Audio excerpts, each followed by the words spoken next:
El siguiente segmento tiene contenido o opinión. El siguiente segmento tiene contenido o opinión. La entrevista en A Primera. Muy bien, 7 de la mañana con 6 minutos. Gracias por la sintonía, gracias por seguir junto a nosotros. No se olviden, estamos con nuestro programa en señal de radio a través de 89.7 FM Estéreo en Pichincha, 88.5 en Manabí, 97.5 en Esmeraldas. Estamos ahora mismo también por el canal 3 del sistema TVNet. Más adelante ya estaremos enlazados con Majestad Televisión, nuestro canal en la provincia de Sáchila. Estamos en www.radiomajestad.com. Estamos en Facebook Live a través de la fanpage de Majestad Radio y en el canal de YouTube de Majestad Radio, para que ustedes también no solamente nos escuchen, sino también nos miren. Vamos a iniciar la ronda de entrevistas correspondiente a la jornada del día de hoy. Conversamos con Gustavo Manrique, el nuevo ministro de Ambiente y Agua. ¿Cómo le va, ministro? Bienvenido. Muchas gracias. Muy bien, ilusionado en estas nuevas funciones, Fabricio. Gracias. Una semana subido en el potro, como se dice popularmente. ¿Cómo encontró la estructura del ministerio, ministro? Bueno, pregunta compleja, ¿no? Hay muchas cosas por hacer, Fabricio. El ministerio tiene una tramitología represada muy importante. Y como tú sabes, desde la Constitución le das derechos a la naturaleza. Imagínate todo lo que se desprende en normas, decretos, reglamentos y demás.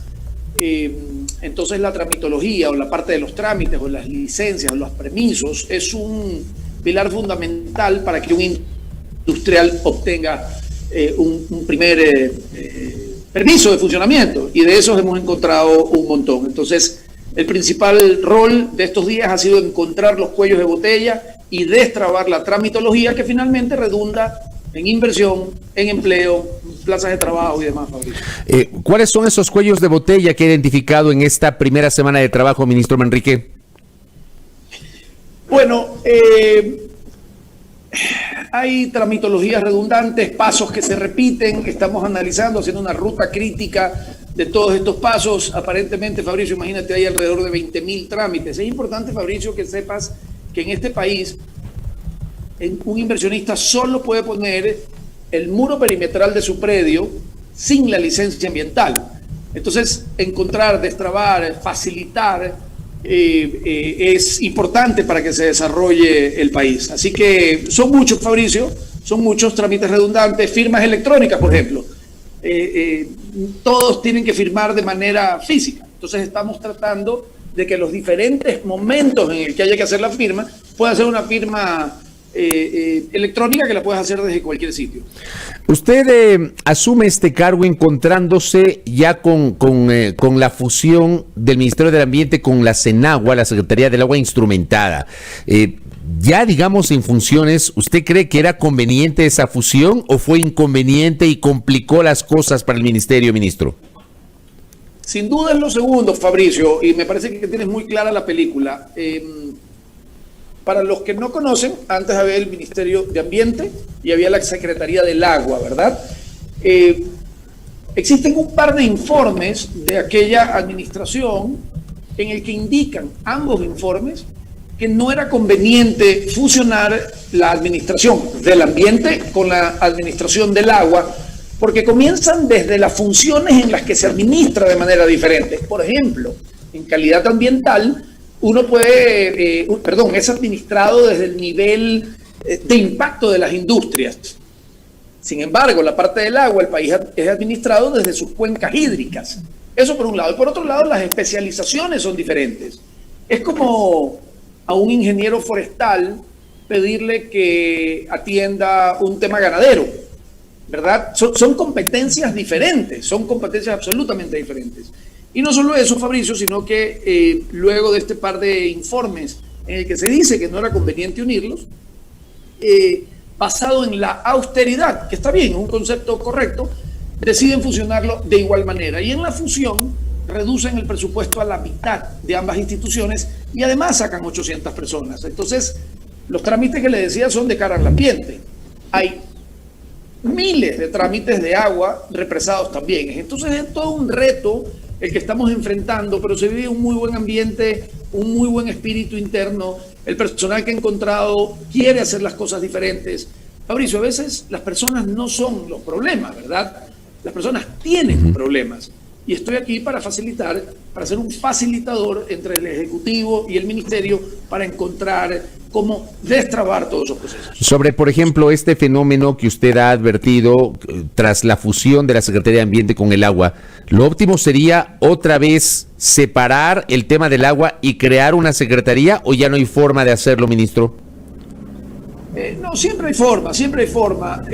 Estoy, Fabricio, en el proceso de análisis. Comprenderá que efectivamente tengo casi 30 años en el sector de la sostenibilidad, pero ahora tengo recién pues, unos pocos días en la parte pública.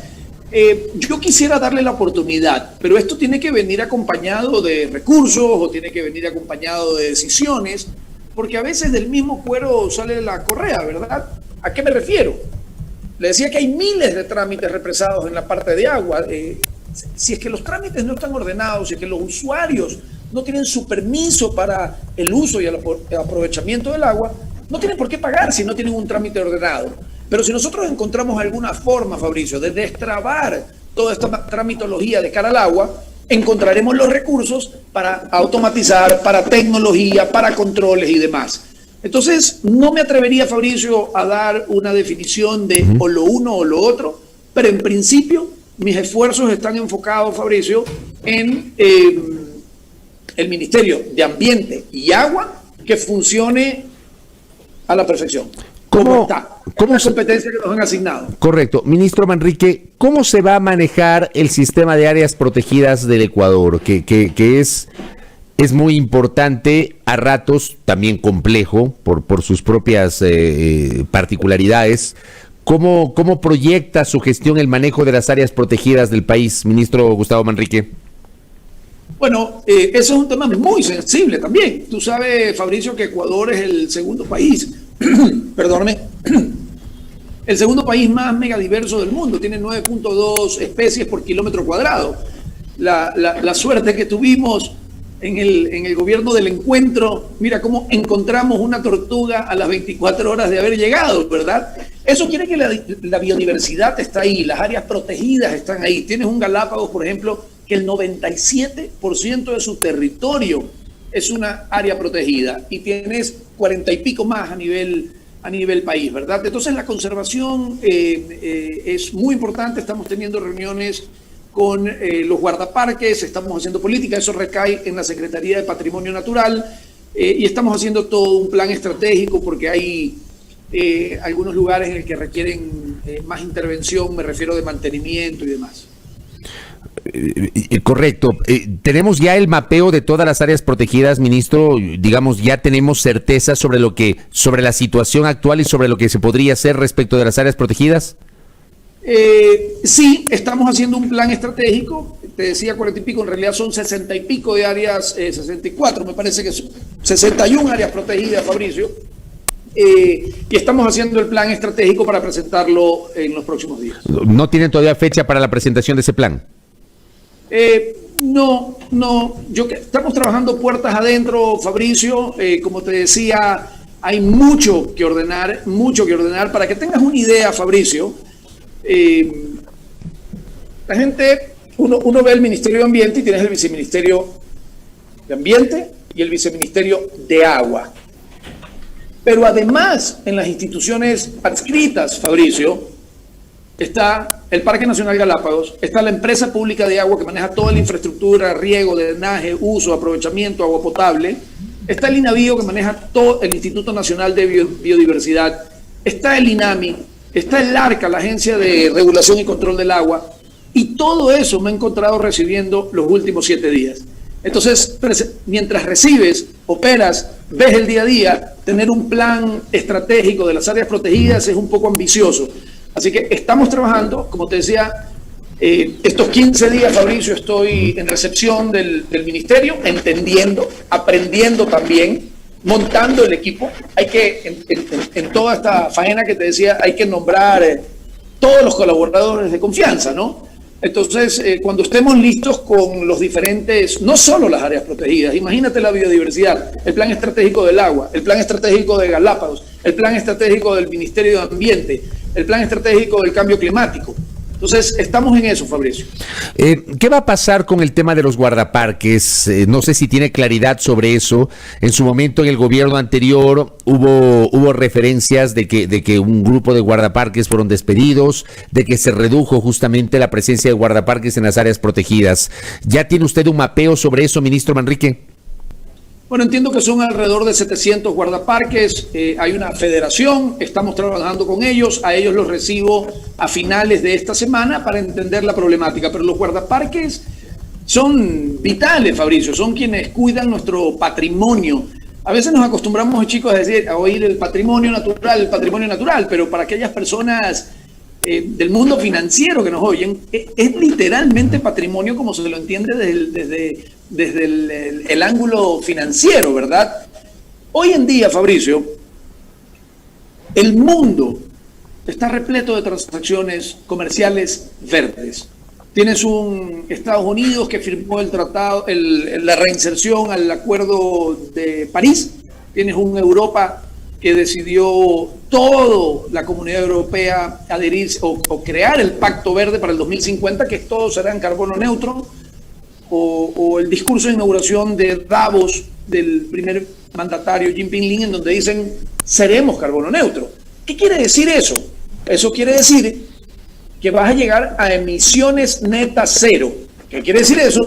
Que luego de que has tratado de reducir tu contaminación, hay un tramo que ya no puedes.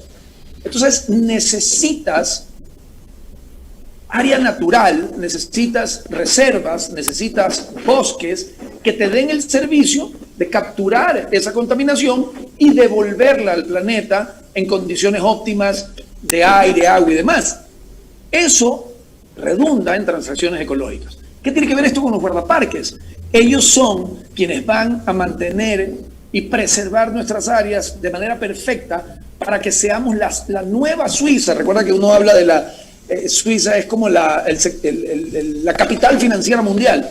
Pues Ecuador va a ir hacia la capital financiera natural del mundo, en donde esperamos poder hacer muchas transacciones producto de nuestros servicios ambientales en el Ecuador.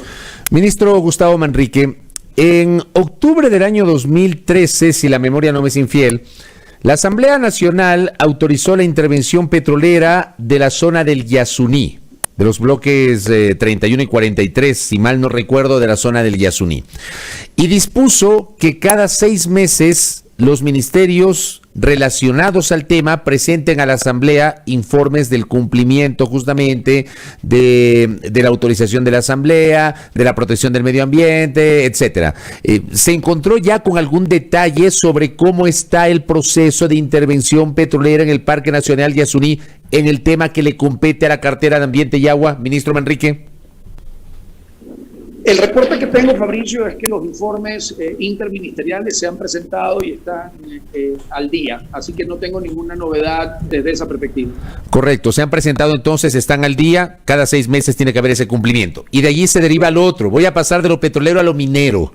¿Cómo ha encontrado usted el tema minero y el papel del Ministerio del Ambiente? Porque a esta hora, más que el petrolero, el de la minería viene a ser un tema mucho más sensible. Bueno, sí, el sector minero, que ha sido una oferta de campaña, digamos, del presidente Lasso, representa toda una ilusión en materia de divisas para el país. Y es una pregunta o es un área muy sensible, ¿no? La gente me pregunta, ¿y qué piensa de la minería ilegal? La minería ilegal no tiene ninguna cabida en este ministerio, ni en el gobierno, ni en ningún lado. Y en realidad ni la pesca ilegal, ni la explotación ilegal de nada, ni una empresa de cualquier tipo que bote un agua contaminada al lecho de un río, ¿verdad? Entonces, yo creo que la minería en este país debe seguir adelante, si así se decide, en materia de, o en la medida que tenga la tecnología de punta para ser explotada, ¿verdad? En la medida que cuando saques el agua de un río, de un pozo para el proceso minero, luego de este proceso de producción se devuelva en iguales o en mejores condiciones. Fabricio, el mundo ya no está hablando de sostenibilidad. De hecho, Para muchos países la sostenibilidad ya es una palabra obsoleta. Esta es la primera vez que lo voy a comentar en público, pero hay países del mundo donde ya hablan de regenerativo. El ejemplo que te ponía, sacar el agua en unas condiciones, obtenerlas en un proceso y devolverla al río, pero no en iguales condiciones, sino en mejores condiciones que la que la obtuviste. Entonces, en la medida que tengamos la mejor tecnología para explotación, controles automatizados, digitalizados, de punta, realmente podemos ser país de primer mundo en eso, debería no afectar. Hay otros planes en el camino, creo que el concepto del extractivismo es un concepto que hay que analizarlo nuevamente. Y no te olvides, Fabricio, que finalmente tienes la consulta popular vinculante. La de Cuenca, por ejemplo, eso le iba a preguntar. ¿Qué van a hacer con la implementación de la consulta popular en Cuenca sobre la prohibición de actividad minera en zonas vinculadas a las fuentes de 5 ríos circundantes a Cuenca, ministro? Respetar la consulta popular. Es que a eso es lo que voy, Fabricio.